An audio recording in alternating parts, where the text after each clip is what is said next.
With the presidential election just 40 days away, the economy is still the #1 issue among swing state voters. This, according to our latest CNBC Change Research poll. So with Trump barely leading Biden on the economy right now, just how big a role will that play in deciding the race for the White House? There are the hot issues that you see right there. Ben White, he's chief economic correspondent at Politico, as well as a CNBC contributor. You know, Ben, earlier this year, I think, if I'm recalling correctly, Mr. Trump had a wide lead over Mr. Biden on stewardship of the economy. Now it's tight. Yes. No, that's exactly right, Ty.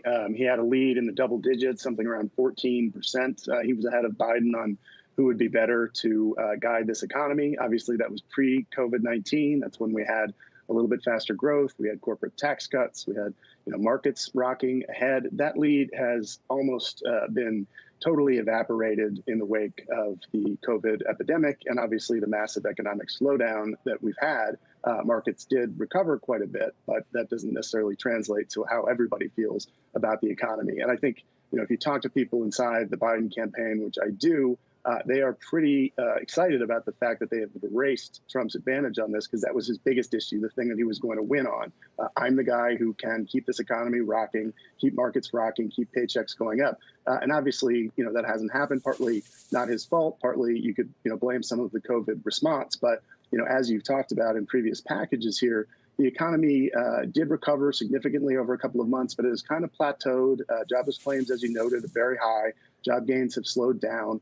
So I think there's a lot of concern in the American electorate that we're not rocking the way we should be or coming back the way we should be, and that has wiped out Trump's advantage. But the president, if anything has been proven over these years that we've gotten to know him, is a pretty damn good counterpuncher. And if some of the numbers between now and the elections, for example, the jobs number that'll come out the first week in October, show a continuing decline in overall unemployment and some job growth, and if the third quarter, I don't know when the third quarter GDP number comes out, maybe not in time for the election. It's just before. Is it right before? Like days before. Days before. And if it shows 35% growth, the president's going to be able to use that. The question then to me becomes, how is he standing in the swing states on the economy, like Florida, North Carolina, Michigan, Wisconsin, Nevada, Pennsylvania? This is the whole question. The whole enchilada is, how do the swing voters in those states who will decide this election feel about the economy and their prospects? And you're absolutely right that he is going to get strong job growth numbers in the coming months, perhaps not enough to replace what we lost. He will get a blockbuster third quarter GDP number, as he's pointed out, right before the election. Still, as Diane pointed out earlier, not get us back to where we were. We need a much bigger number to do that, given the low baseline we're coming from. But he is going to get good numbers, and that's going to help him, and he will play it up. Record job growth, record GDP growth, and that will get through to some of these voters. You bet it will. Challenge, it's the challenge of the Biden campaign to say, okay, put these numbers in context. Look at where we were. Look at how far we've fallen. Right.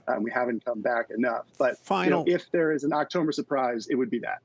Final quick thought. You mentioned the economy is the big enchilada. I would say in the states, Florida is the big enchilada. I think it becomes very difficult for the president to win re-election if he can't carry Florida. I think by contrast, Biden needs, but it is not critical that he win Florida. Exactly right. Very quickly, if Biden wins Florida, and we know that early in the night, God willing, we have a short night. Not to say I prefer who wins, but at least we'd get home early. If Trump wins, then it comes down to the Midwestern states. Biden can still win. Biden wins Florida, probably all over. Trump wins it, then it comes down to those industrial Midwest states you just talked about. Ben White, thanks very much. Good to see you, man. I like the beard. Good to see you too. Yeah, thank you.